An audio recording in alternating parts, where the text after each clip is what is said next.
ikaw po ay naghahanap ng mauutangan dyan ngayong araw, nako, sakto po itong i-share ko sa inyo na loan application. Dahil nag-try po ako mismo ngayong araw at yes, approve po kaagad-agad at yes, receive mo kaagad. Dito guys, hindi ka mamumroblema sa bayaran kasi hindi siya 7 days to pay. Itong loan application na to guys is fast approval at pay in installment. Kaya kung wala kang pambayad kaagad-agad, no worries guys kasi pwede mo siyang hatiin sa dalawang bayaran. And for today's video nga, i-share ko rin po sa inyo yung pag-utang ko sa kanya at i-share ko rin sa inyo kung magkano po ang pwede nyong mautang lalo't first timer kayo kasi first time ko rin pong ma-approve sa application na to. And this time nga po ang pag-uusapan natin ay isang loan application na nasa Google Play Store na ang pangalan po ay si SnapPera. Instant credit loan. Kaya kung gusto mo na magantong video at hindi ka pa dyan nakasubscribe, just click the subscribe button, turn on the notification bell, and be updated sa aking mga latest upload, pati na rin sa aking pag-Gcash giveaway. So, weekly po kumukuha po ako ng 5 lucky winners. And for today's video, si SnapPera yung ating pag-uusapan at here we go. Ito na nga. Ito po ay nag-update nung March 16, 2026. As of now, meron siyang 1,000 reviews at 4.5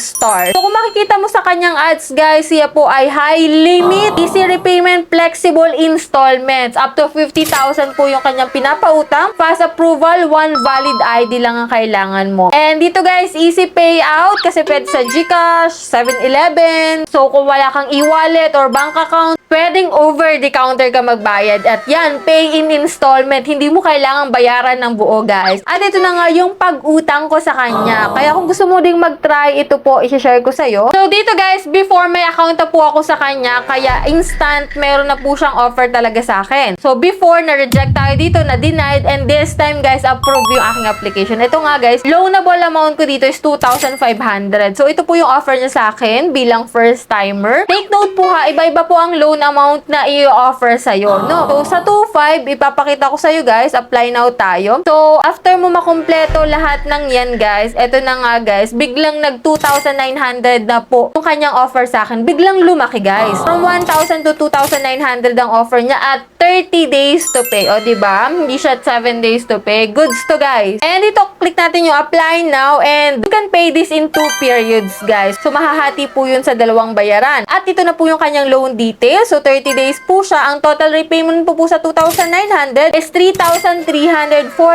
pesos. Ayan. So service fees 435. Ito pong 435 ay ibabawas sa 2,900. Kaya ang exact po na na-receive ko sa Gcash account ko is 2,465 pesos. Ito naman po ay agad-agad pumasok talaga. Yun nga lang guys, sa pag-process ng loan ko, dahil gabi po ako nag-apply sa kanya, kinabukasan na po siya nag-approve at doon ko rin po na-receive kinabukasan yung aking loan. Ito po ay babayaran mo in 2 installment period. Una po is 1,670 and ikalawa po is 1,672 pesos. Kaya dito guys, if ever na may loan ka, huwag ka pong magpapa-late repayment kasi may penalty fee po siya 1% at late payment fee na 1% din. At ito nga guys, on process po siya 2,900 and kinabukasan chinek ko po yung account ko and yan, congrats. Please check the account. So chinek ko naman Gcash ko, pumasok naman siya and yan nga, every 15 days po yung bayaran ko dito. No? So dito guys, every 15 days po yung aking bayaran. So next due date ko po is May 11, 2026, 1,670. And then next po is May 26, 2026, 1,672. Pwede ko naman po yung bayaran ng buo, pero yun nga guys, may risk din na baka hindi na tayo pag-reloanin kapag